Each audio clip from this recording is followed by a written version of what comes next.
જેતપુરના Udyognagar police સ્ટેશનના હદ વિસ્તારમાં આવેલા નવાગઢ હાઈવે ઉપર ગઈકાલે રાત્રે દેશી દારૂની ભરેલી એક સ્વિફ્ટ કારને બાતમીના આધારે ઉદ્યોગનગર પોલીસ દ્વારા રોકવામાં આવતા માથાભારે બુટલેગર દ્વારા નિલેશ મકવાણા નામના પોલીસ કોન્સ્ટેબલ ઉપર છરી વડે હુમલો કરાતા કોન્સ્ટેબલના હાથ ઉપર ઈજા થઈ હતી। ઈજા કરીને બુટલેગર ગાડી છોડી ભાગી જતા પોલીસે તેનો પીછો કરી અંતે પકડી પાડવામાં આવ્યો હતો। ઈજાગ્રસ્ત પોલીસ કોન્સ્ટેબલ જેતપુરની સરકારી હોસ્પિટલમાં સારવાર હેઠળ હોય તેમની તબિયત પૂછવા માટે આજે રેન્જ આઈજીપી નિર્લિપ્ત રાય અને ડીએસપી રાજકોટ વિજયસિંહ ગુર્જર હોસ્પિટલ ખાતે આવ્યા હતા। રિપોર્ટર યુનુસ ગોરી, જેતપુર।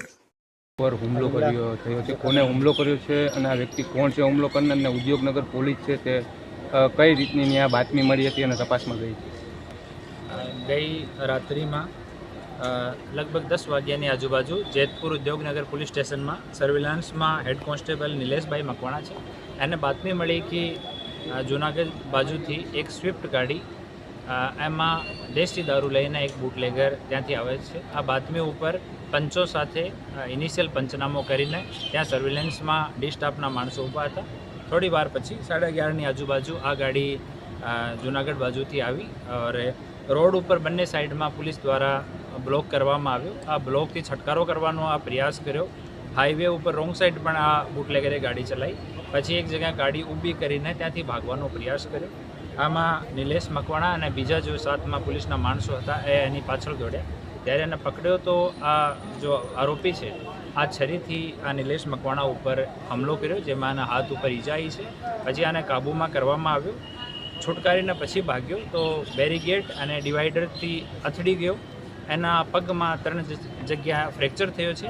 એની સારવાર અહીંયા પહેલાં સિવિલ હોસ્પિટલમાં, પછી એક પ્રાઇવેટ હોસ્પિટલમાં આરોપીની કરાવવામાં આવી છે। એમાં જેતપુર ઉદ્યોગનગર પોલીસ સ્ટેશનમાં પ્રોહિબિશન સાથે અટેમ્પ્ટ ટુ મર્ડરનો ગુનો દાખલ કરવામાં આવ્યો છે।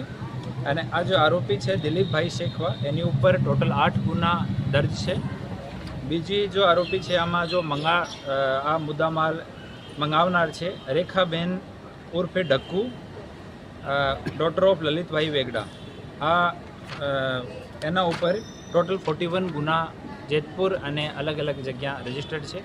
હાલ બંને આરોપીઓ ને ડિટેન કરવામાં આવ્યા છે, પૂછપરછ ચાલુ છે। પછી આગળની પંચનામાની અને બીજી પૂછપરછ કરીને ઇન્વેસ્ટિગેશનની કામગીરી કરવામાં આવશે।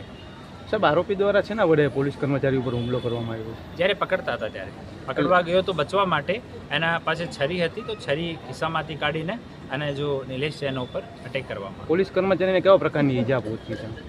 અને હાથમાં અને પગમાં ઈજા છે। હાથમાં આ છરીનો જે ઘા છે આ છે, અને પગમાં બ્લન્ટ ઈજા છે।